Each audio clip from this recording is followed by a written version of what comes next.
because I'm a white guy, and that means you just come on my boot, man. I grew up in a church where the families, the adults, they loved God, they didn't care.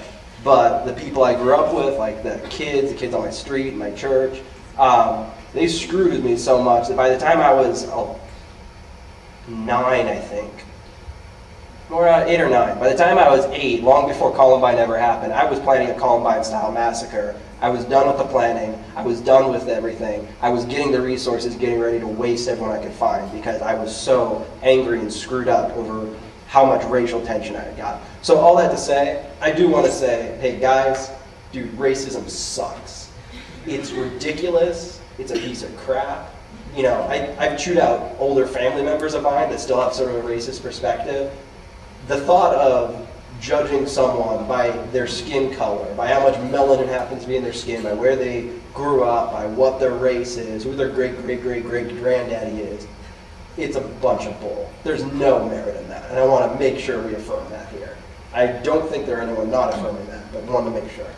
All that to say, from my cultural perspective, like, I think you had mentioned, like, if you went down to like Mexico and you found like Mexican Jesus. Sorry, what? I was trying to make a point, but... Okay, anyway, so that was very much my context, right? Every picture of Jesus I saw was Catholic, Hispanic, little halo next to, Santa Maria or whatever, little candles and everything. That was the Jesus I grew up with. Very Mexican. I'll be honest, I never felt oppressed by that. I never thought of it in those terms. I never identified it with the oppression of a sort that I did with. All I saw was, hey, kind of like what you said, man. Hey, Mexicans, they make Mexican Jesuses, white guys, I've got Baptist family back in like South Carolina, and they've got like blonde hair, blue-eyed Jesus, okay, whatever. He was a Jew either way, so he didn't look like either of those. So, all that to say, from my perspective, the thing I'm having trouble swallowing is we're saying, okay, so painting a Russian Jew instead of an Ethiopian Jew or Chinese Jew, you're saying that seems to denote European centrism. Here you say that having deity manifest with cultural or ethnic characteristics is promoting a stereotype. I understand that, or at least I'm trying to, obviously. I guess really what I'm trying to wonder is, what then are we really supposed to do about it? I mean, are we supposed to go back and touch up the Jesus mural, make him a little more brown so he looks a little more Jewish? Are we supposed to tear it down? And to be honest, should I go rethink things and get mad at all the Mexicans I grew up with because they were oppressing me for being white and having Chicano Jesuses? Like, I'm a little confused here.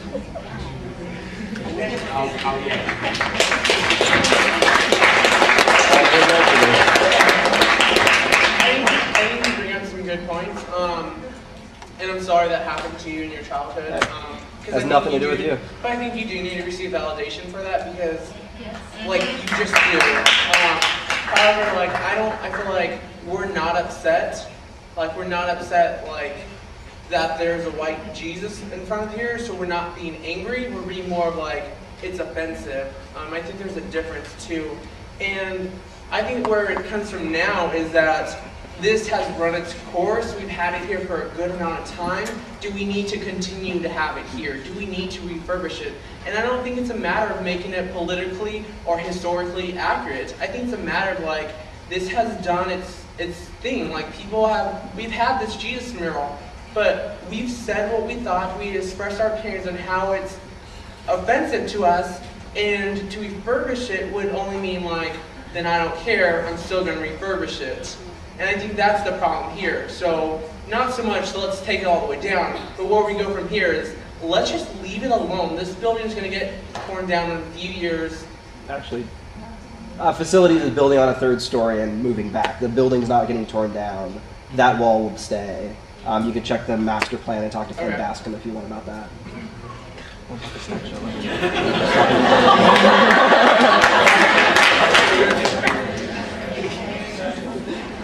Well then that actually puts a spin to things because the wounds will perpetually stay open.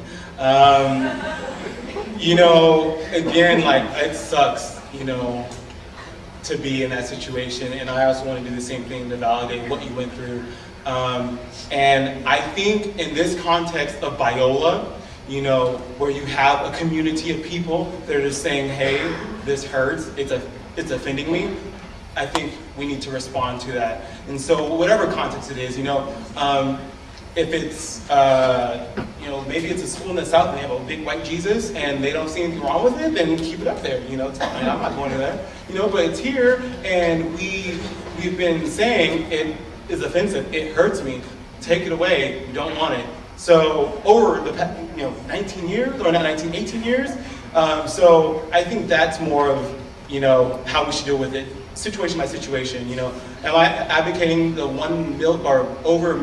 over a million images of white Jesus spread across the world? If you listen to that guy, I think it was Todd Johnson, something like that, during a mission conference, how he said this Protestant white Jesus, there's like millions of these Jesuses, not only in America, but all around the world. And so when people, even people outside of America, associate Jesus with the Jesus that we have on that wall. And so for me, when I look at that Jesus and I look at what's happening here, we're the global center. We affirm, or we don't see anything wrong with that. We go to cultures and places that have adopted those images and that haven't contextualized those images into their own culture, or Jesus into their own culture. So that's the problem that I see, and that I think it'd be better to kind of deal with it within our community and say, we need to listen to the voices that are being perpetually offended by it and then to act on it. And then if there's another situation that arises in a different context,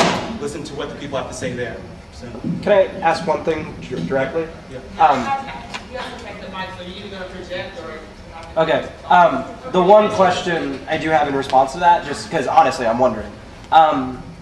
Okay, growing up, my mom always told me, you can't please everyone. You're always going to offend someone. And it just, especially like in a mixed context where I grew up, and I've always been in a mixed context, right? Freshman year at Biola, I was with a Scandinavian white long blonde hair guy that looked like he was out of like some sort of Viking movie, and Justin Campbell, Black RA, Sigma, and dude, we all hung out. Nothing was a problem. It was sweet.